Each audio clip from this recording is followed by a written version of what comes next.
নমস্কার বন্ধুরা, গল্পে গল্পে চ্যানেলে আপনাদেরকে জানাই স্বাগত। আমাদের চ্যানেলে mystery, thriller, horror, suspense, romantic সব ধরনের গল্পই শোনানো হয়ে থাকে।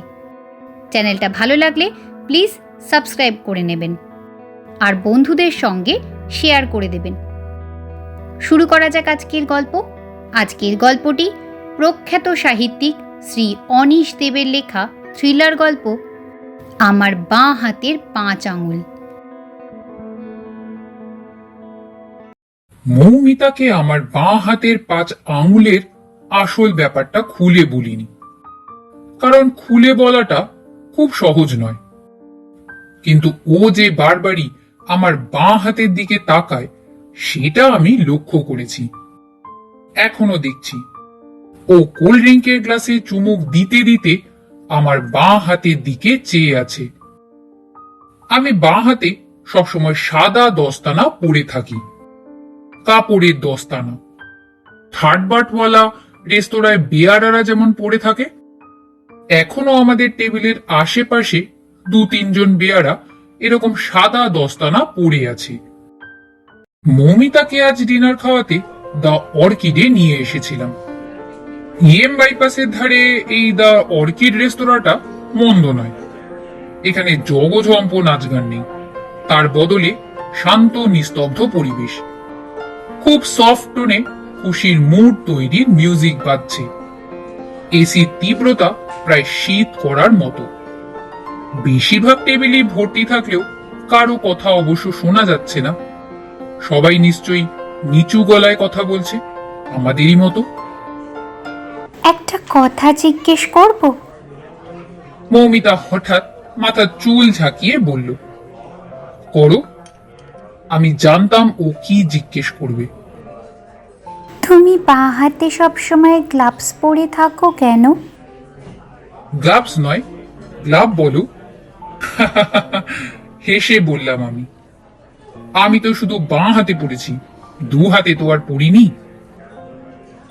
তুমি আনসারটা এড়িয়ে যাচ্ছ। কোল্ড ড্রিঙ্কের গ্লাসে লম্বা চুমুক দিয়ে বায়না সুরে ও বলল, বলো না, বলতে কোনো প্রবলেম আছে? আমার মনটা হঠাৎ কেমন কেমন হয়ে গেল। প্রবলেম? ভালো কথাই বলেছে মৌমিতা, প্রবলেম নেই আবার। এক হাতে দস্তানা পরে থাকি বলে অনেকের কাছেই আমাকে জবাবদিহি করতে হয়। কাউকে বলি এটা আমার এক বিচিত্র শখ, কাউকে বা বলি হোটেল ম্যানেজমেন্ট পড়ার সময় এই অভ্যেসটা ডেভেলপ করেছে। আবার কাউকে বা তিতে বিরক্ত হয়ে গিয়ে বলি আমার বাঁ হাতে স্কিন ডিজিজ আছে। কিন্তু আসল ব্যাপারটা যে কি সেটা একজন ছাড়া কাউকেই বলিনি, অন্তত এখনো পর্যন্ত। কৌতূহল থাকাটা দোষের নয়, সুতরাং মৌমিতার কোনো দোষ নেই। ব্যাপারটা ওর জানতে ইচ্ছে করতেই পারে। তাই ওর প্রশ্নের উত্তরে বললাম, মৌ, বলতে কোনো প্রবলেম নেই, তবে এর পেছনে একটা ইন্টারেস্টিং স্টোরি আছে। ও বড় বড় চোখ মেলে আমার দিকে তাকিয়ে বলল, তাই? তাহলে বলো না প্লিজ। রেস্তোরাঁর ছায়া ছায়া আলোয় আমি ওকে ভালো করে দেখতে চাইলাম।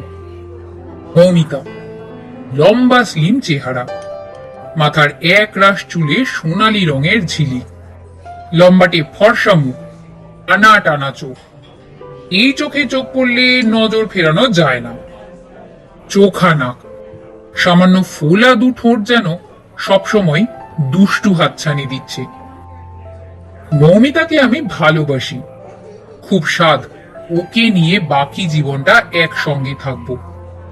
আমার ভেসে বেড়ানো দিক শূন্য ছন্ন ছাড়া জীবনে ও সারথি হয়ে আসুক, আমাকে সামলে নিক, আমার সুখ দুঃখের শরিক হোক, আমার অভিভাবক হয়ে উঠুক। মৌমিতাকে এখনো এসব কথা বলিনি। দস্তানার গল্পটা বলার পর বলবো। মনে হয় না ও আমাকে ফিরিয়ে দেবে। আমি বেয়ারাকে ডেকে বিল দিতে বললাম। তারপর মৌকে চাপা গলায় বললাম, এখানে নয়, গল্পটা তোমাকে গাড়িতে যেতে যেতে বলবো। ও খুব খুশি হলো, কোল্ড ড্রিঙ্কের খালি গ্লাসটা একপাশে সরিয়ে রেখে বলল, সোনু, আই লাভ ইউ। আমি বললাম, গল্পটা তো এখনো শোনোইনি, আগে শোনো, তারপর। বিল মিটিয়ে আমরা দুজনে উঠে পড়লাম। রেস্তোরাঁর কাঁচের দরজার কাছে এসে দেখি বৃষ্টি পড়ছে, তবে তেমন জোরে নয়। আমি আর মৌ হাত ধরাধরি করে ছুট লাগালাম গাড়ি লক্ষ্য করে। গাড়িতে গুছিয়ে বসার পর মৌ বলল, বৃষ্টিটা হেব্বি রোম্যান্টিক, তাই না? তুমি পাশে থাকলে আমার কাছে মরুভূমিও রোম্যান্টিক লাগবে। ওয়াও। বলে মৌ আমার জামাটায় টান মারল, ঠোঁট জোড়া ছুচলো করে ছোট্ট ঠোকরানো চুমু খেলো গালি। জানলার কাজ তোলাই ছিল, হালকা করে এসি চালিয়ে দিলাম। তারপর পার্কিং লট থেকে গাড়ি তুলে নিয়ে এলাম বৃষ্টি ভেজা রাস্তায়।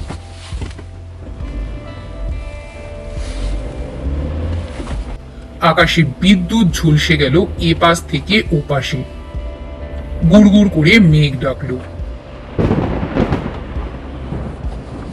বৃষ্টির জন্য রাস্তা দেখতে অসুবিধা হচ্ছিল বলে ওয়াইপার চালিয়ে দিলাম। ড্যাশবোর্ডের ঘড়ির দিকে চোখ গেল, 8:39। না, রাত বেশি হয়নি, ঘন্টা দুয়েকের মধ্যে মৌকে বাড়িতে পৌঁছে দিলেই হবে। কিছুক্ষণের মধ্যেই একটা সাইড রোডে ঢুকে পড়লাম। এ রাস্তাটায় গাড়ি টাড়ি প্রায় নেই বললেই চলে, দোকানপাটও চোখে পড়ছে না। আলো বলতে রাস্তার দুপাশে ল্যাম্প পোস্ট গুলোর সোডিয়াম বাতি। মৌমিতার দিকে তাকিয়ে বললাম, এই দস্তানার ব্যাপারটা তোমার অনেক দিন ধরেই জানতে ইচ্ছে করছে, তাই না? হ্যাঁ, ইউ আর স্মার্ট সোনু। তোমার সঙ্গে আলাপ হওয়ার পর থেকেই এটা আমার কাছে একটা বিশাল কিউরিওসিটি। আজ কৌতূহল চাপতে না পেরে তোমাকে স্ট্রেট কাট জিজ্ঞেস করেই ফেলেছি। হঠাৎ কি ভেবেও বলল, তুমি কি মাইন্ড করলে সোনু? তাহলে থাক। ওহো, কি যে বলো, হোয়াই শুড আই মাইন্ড? কথা বলতে বলতে ঝুঁকে পড়ে ওর মাথায় একটা চুমু খেলাম। তোমাকে সবকিছু খুলে বলতে পারলে আমার খুব ভালো লাগে, কিন্তু আগে থেকেই বলে রাখছি, গল্পটা শুনলে তুমি কিছুতেই বিশ্বাস করতে পারবে না। উত্তরে মৌ আমার দস্তানা পড়া আঙুলগুলো আঁকড়ে ধরল, প্রায় ফিস ফিস করে বলল, I will believe anything you say. ভালোবাসা এমনই জিনিস, আজগুবি রূপকথাও বিশ্বাস করতে মন চায়। রাস্তার একটা বাঁক পেরিয়ে ঝোপ জঙ্গল ঘেঁষে গাড়িটা দাঁড় করালাম। মৌমিতা তাতে অবাক হলো না, কারণ আগেও এরকম ফাঁকা স্পটে আমি গাড়ি দাঁড় করিয়েছি, এবং মৌমিতা আর আমি গাড়ির মধ্যে খুশি মতন হুটোপাটি করেছি। ইংরেজিতে একেই বোধ হয় হেভি পেটিং বলে। আজও গল্প টল্প বলা হয়ে গেলে ওসবে মন দেওয়া যাবে। গাড়ির চালে বৃষ্টির শব্দ হচ্ছিল, জানলার কাচ বেয়ে জলের ফোঁটা গড়িয়ে পড়ছিল। ওয়াইপার দুটো প্রাণপণে উইন্ডশিল্ডে জল সরাচ্ছিল। ওদের চলার তালে তালে মোটরের মিহি শব্দ হচ্ছিল। আকাশে বিদ্যুৎ ঝলসে উঠল, তারপরই মেঘের ডাক শোনা গেল। আমি গল্পটা বলতে শুরু করলাম। মৌ, তোমাকে কখনো বলা হয়নি, মানে আমার বাবা 1.5 বছর আগে মারা গেছেন, মানে খুন হয়েছিলেন। সেই সময় কলকাতায় একটা জঘন্য সিরিয়াল কিলিং চলছিল। একের পর এক খুন করে চলেছিল লোকটা। প্রথমে খুন করেছিল একটা 11 বছরের বাচ্চা মেয়েকে। না, শুধুই খুন করেছিল, অন্য কিছু করেনি। মেয়েটাকে গলা টিপে খুন করা হয়েছিল। খুনের পর মেয়েটার যা চেহারা হয়েছিল, মানে কাগজে যেসব ফটোগ্রাফ ছাপা হয়েছিল, সেসব দেখলে তুমি শিউরে উঠতে। মেয়েটার চোখ দুটো ঠেলে বেরিয়ে এসেছিল, ঠোঁটের কোণে ফেনা ছিল, আর জিভটা মরা ছাগলের জিভের মতো বাইরে বেরিয়ে ঝুলছিল। মেয়েটার মারা যাওয়ার আগের ছবি আর পরের ছবি পাশাপাশি ছাপা হয়েছিল কাগজে। দেখে মনে হচ্ছিল দেব শিশু আর পিশাচ। খুনির হাত ওকে এমনই বদলে দিয়েছিল। কাগজে দিনের পর দিন এই খুনের রিপোর্ট বেরিয়েছিল। তাতেই পড়েছিলাম খুনি এত জোরে মেয়েটার গলা টিপে ধরেছিল যে থাইরয়েড বোন আর কার্টিলেজ বোন ভেঙে গিয়েছিল। এই যে গলা এইখানে কণ্ঠমণি, মানে ইংরেজিতে অ্যাডামস অ্যাপেল যাকে বলে। না না, তোমার শিউরে ওঠার কোনো কারণই নেই। বললাম যে ব্যাপারটা 3 বছরেরও বেশি পুরনো। মেয়েটার নখের ভেতর আঁশ মতন কিছু পাওয়া গেছিল। ফরেন্সিক পরীক্ষায় জানা গেল সেগুলো পুরনো শুকনো কোনো চামড়ার আঁশ, অর্থাৎ খুনি চামড়ার দস্তানা ব্যবহার করেছিল। না, কোন রকম আঙুলের ছাপটা পাওয়া যায়নি। পুলিশ ফুল এন্থু নিয়ে ইনভেস্টিগেশন কিন্তু করেছিল, কিন্তু কিছু করতে পারলো না। মেয়েটার খুনি ধরা পড়ল না। দ্বিতীয় খুনটা হওয়ার পর পুলিশ নড়ে চড়ে বসলো। এবারে খুন হলো একজন মাঝ বয়সী পুরুষ। খুনের স্টাইল একই, মার্ডার বাই স্ট্র্যাঙ্গুলেশন। এবারেও ভিকটিমের নখের নিচে চামড়ার ফাইবার পাওয়া গেল, অর্থাৎ সেই দস্তানা। প্রথমবারে যেমন খুনের মোটিভের কোনো খোঁজ পাওয়া যায়নি, এবারেও তাই। সব মিলিয়ে পুলিশ বেকুব বনে গেল। খুনি রয়ে গেল সবার চোখের আড়ালে। 3 নম্বর খুনটা হওয়ার পর পুলিশ বুঝতে পারলো ব্যাপারটা সিরিয়াল কিলিং। মিডিয়া খুনির নাম দিল দস্তানা খুনি। ইংরেজি চ্যানেল আর খবরের কাগজ নাম দিল গ্লাভ কিলার। সারা শহর জুড়ে খুনির খোঁজ চলতে লাগলো। সবাই জোট বেঁধে দস্তানা পড়ার লোক খুঁজে বেড়াতে লাগলো। বুঝতেই পারছো, কলকাতা শহরে চামড়ার দস্তানা আর কোন কাজেই বা লাগে। তাই দস্তানা পড়ার লোক খোঁজার কাজটা বেশ সহজ, কিন্তু সেরকম কাউকে পাওয়া গেল না। এদিকে খুনের ব্যাপারটা চলতেই লাগলো। 3 নম্বরের পর 4 নম্বর, 4 নম্বরের পর 5 নম্বর, তারপর 6 নম্বর, আর 6 নম্বরের পর 7 নম্বর, আমার বাবা। বাবা খুন হওয়ার পরই সিরিয়াল কিলিং এর ব্যাপারটা একেবারে বন্ধ হয়ে যায়। খুনি যেন হঠাৎই চলে যায় বনবাসে। কেউ কেউ বলল 7টা খুন করাটাই লোকটার টার্গেট ছিল। আবার কেউ বা বলল ভয় পেয়ে খুনি গা ঢাকা দিয়েছে, কারণ গোটা শহরের লোক সাবধান হয়ে গেছে। তাছাড়া সবাই এমন হন্যে হয়ে দিন রাত দস্তানা পড়া লোকের খোঁজ করছে যে নতুন খুনের ভিকটিম খুঁজে পাওয়াই মুশকিল। তাকে খুন করা তো অনেক পরের ব্যাপার। বাবা খুন হওয়ার পর আমি অনাথ হয়ে গেলাম, কিন্তু সবাই হাঁপ ছেড়ে বাঁচল, কারণ সাইকোপ্যাথ খুনির সিরিয়াল কিলিং বন্ধ হয়ে গেল। এতে সমস্যা মিটলেও নতুন কিছু প্রশ্ন উঠে এলো পুলিশের সামনে।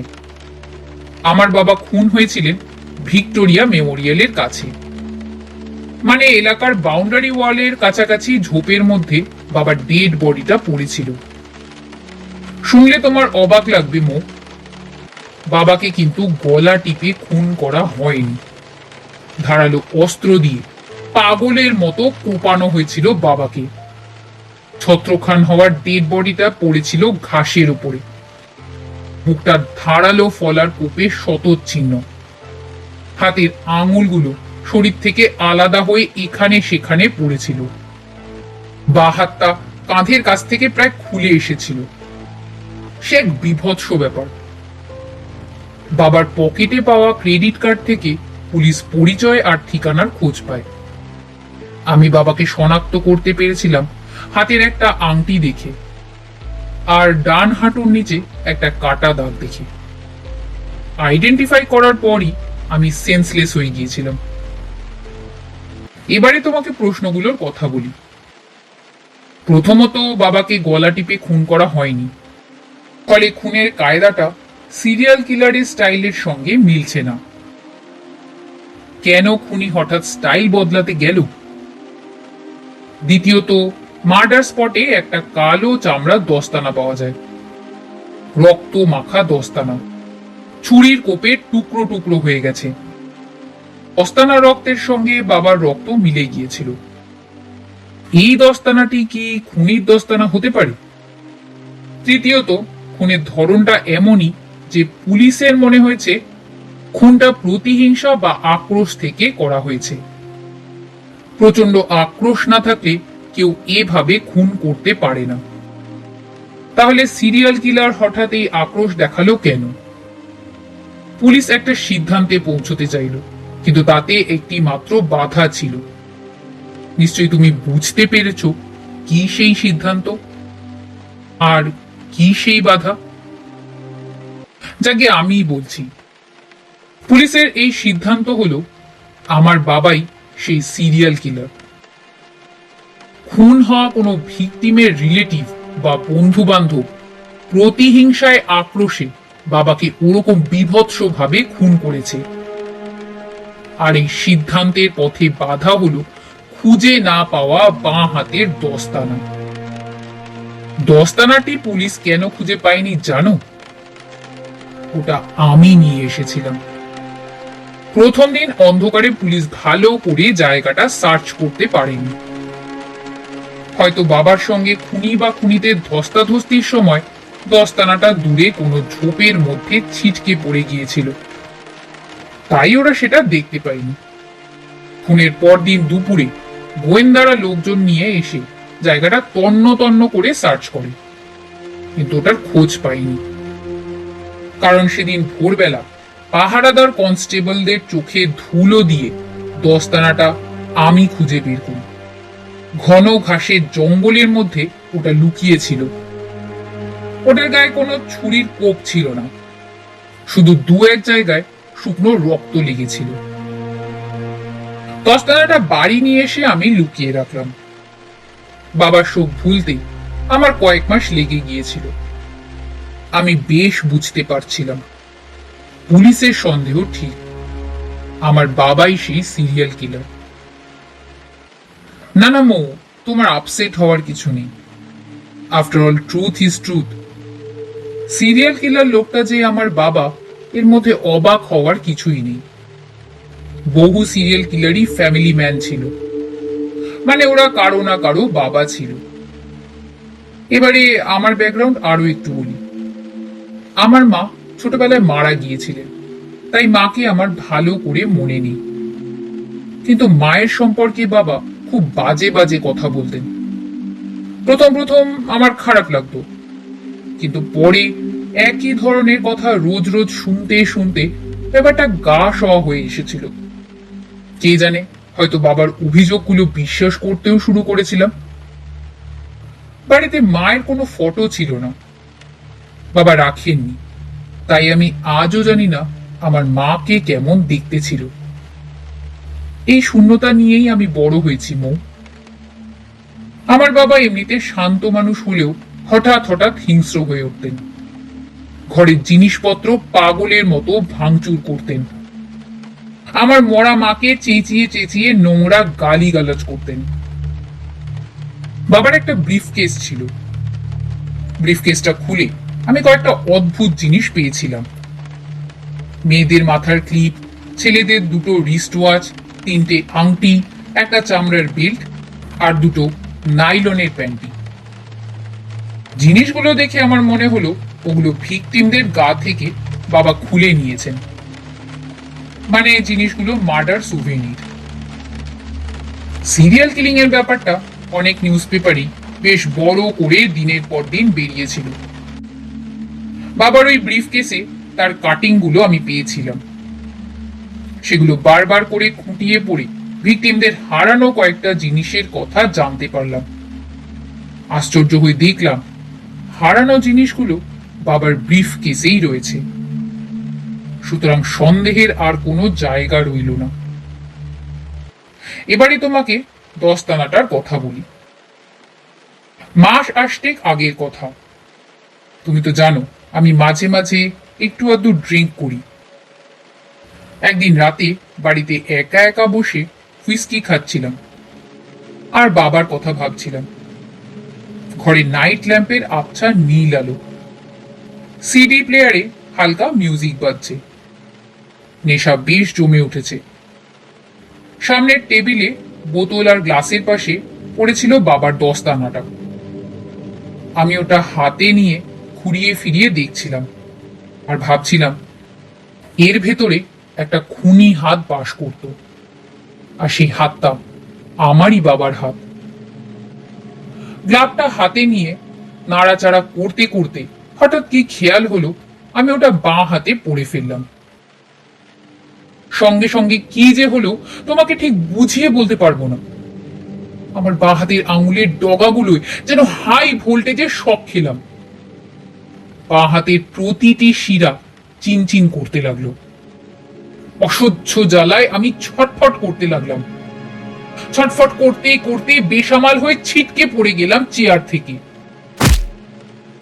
আমার পায়ে লাথিতে টেবিলটা উল্টে গেল,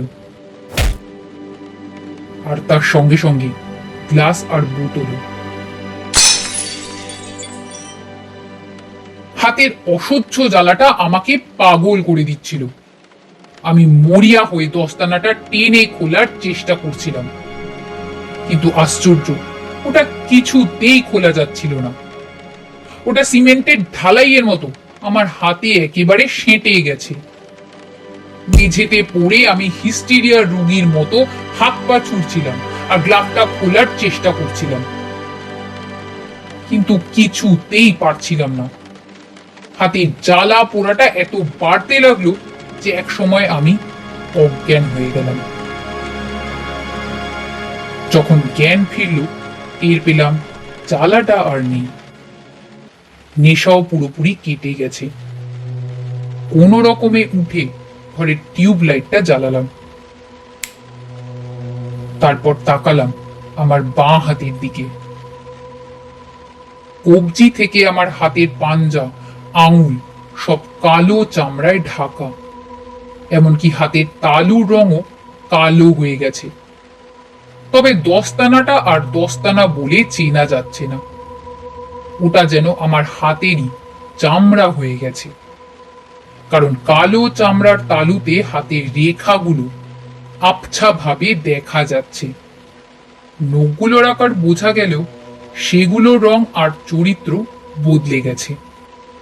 কি আশ্চর্য ভাবেই না আমি একটা কালো হাতের মালিক হয়ে গেলাম। হতভম্ব হয়ে হাতটার দিকে তাকিয়ে চুপচাপ দাঁড়িয়ে আছি।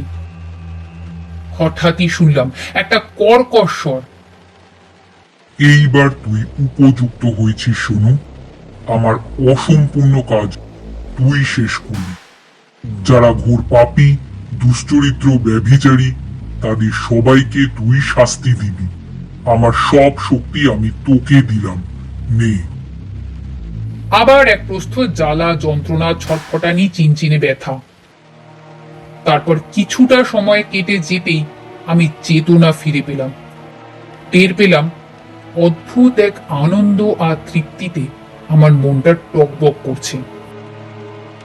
তবে সমস্যা একটা হলো, আমার এই কালো রঙের বাঁ হাতটা দেখে কৌতূহলী লোকজন স্বাভাবিকভাবেই বিরক্ত করে মারবে, কিন্তু সবাইকে তো আর এই গল্প বলা যায় না। তাই আমি সব সময় বাঁ হাতে সাদা দস্তানা পরে থাকি। লোকে আমাকে হয়তো রেস্তোরাঁর বয় বেয়ারা ভাবে। তা ভাবো, অন্তত পাগল করা কৌতূহলের হাত থেকে তো আমি রেহাই পাবো। কি বলো? আমার গল্প শেষ হতেই মৌমিতা খিলখিল করে হেসে উঠল। সোনু, তুমি ফ্যান্টাস্টিক। তোমার জবাব নেই। এই অন্ধকার, এই অল্প অল্প আলো, এই বৃষ্টি, মাঝে মাঝে মেঘের গর্জন, বিদ্যুতের ঝলকানি, এর যে আইডিয়াল পরিবেশ আর কি হতে পারে সোনু? তোমার দস্তানার গল্পটা কিন্তু দারুণ বানিয়েছো। এবারে প্লিজ রিয়েল স্টোরিটা বলো না। কথা বলতে বলতে আমার দিকে ঝুঁকে পড়েছিল মৌ, আমার গায়ে হাতও রেখেছিল, আর একই সঙ্গে ওর মিষ্টি গলায় খিলখিল করে হাসছিল।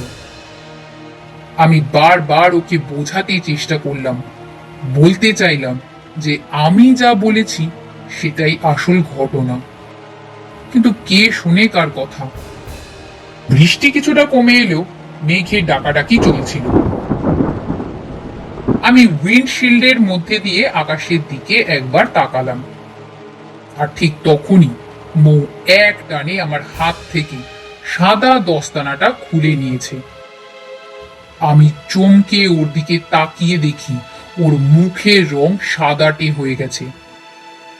ও গোল গোল চোখ করে তাকিয়ে আছে আমার কালো রঙের বাঁ হাতটার দিকে, কালো রঙের 5টা আঙুলের দিকে।